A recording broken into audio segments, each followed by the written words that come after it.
Johnny Depp.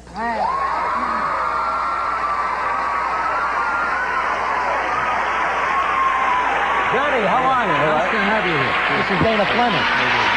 Have a seat, Johnny, I'm really happy that you're here because I see you too often on the talk shows. Do you do many of them? No. No. Why? You know, it's just, it's not the most comfortable thing in the world. But you're really shy, aren't you? yeah, a little. But it's tough to do talk shows and so on. But anyway, I'm really thrilled that you're here, and thank you very much for coming. I'm happy to be here. But this is some story. Now, you started out in music, right? With your own rock band in Florida. Yeah. And then decided to go to L.A. and see what was doing out there with the band. Yes, right. Exactly. So then what happened? The band kind of disbanded today? Yes, the band broke up, and then somehow there was this mistake, and I got hired to do a film.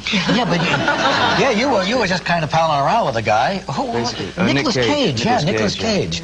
And he said, why don't you come in and just see what goes on at this reading? Yeah, he sent me to meet his agent, and she sent me to meet Wes Craven. Yeah, right. Who directed the film, and I read for him, and he said, okay. Mm-hmm. You hadn't aspired at all to be an actor. No. That's really strange. You had no idea even how to read for a part. I mean, I had no idea about marks or key lights or cameras. What kind of a character did you play in Nightmare again? A geek, basically. A geek. It was baptism by fire, though, wasn't it? Very much. So you got the acting bug on this film, right? Not so much. At that point, I just wanted to survive. Yeah. Pick up a paycheck and go on with your life. I just wanted to keep getting paychecks. Right. So then what happened after the movie came out? Movie came out, and then the band had been broken up, so I didn't really have a band to go back to, so I just pursued it.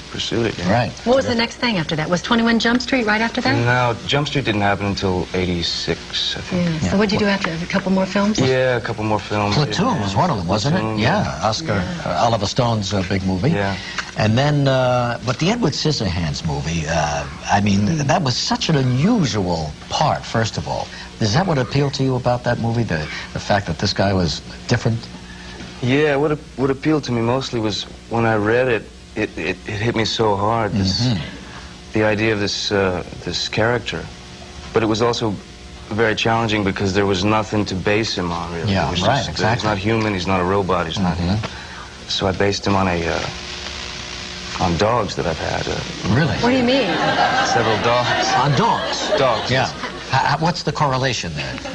Just that the unconditional love of a dog, you know, when maybe you scold the dog and he goes into the corner, but suddenly if you call him back, he's right back again. Everything is forgotten. And I saw that in this character. He was really a lovable character. You know, my 6-year-old said, my children, you said something in an interview that all of your nieces and nephews liked it, your young nieces and nephews. So did my children. My children watch it every time it comes on cable. And my 6-year-old said, Mommy, he's talking with his eyes.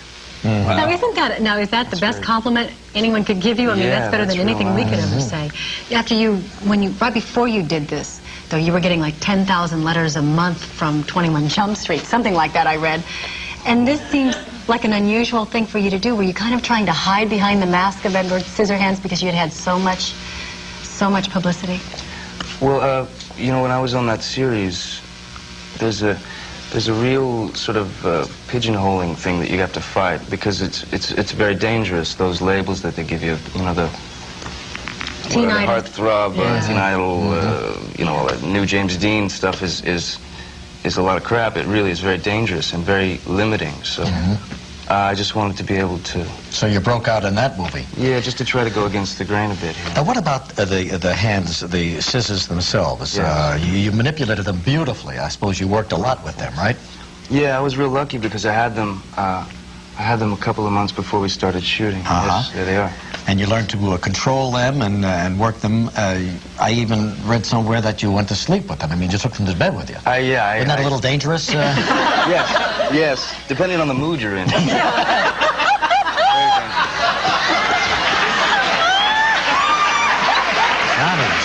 Johnny. Yeah, I tried. I wanted to get used to them, so I put them on before I went to sleep. and woke up the next morning. They had been flung across the room, and I had some gouge marks. Oh, So yeah. they really were sharp. They were truly sharp. Yes, yeah. Do you still have them, Johnny, around the house somewhere? Yes. Yeah, sure, absolutely. You take them to bed every once in a while, No. just for old time's sake, Feeling maybe. feeling a little nostalgic tonight. Yeah. Now, Johnny has, you know, we all have our little fetishes and our fascinations and our hobbies.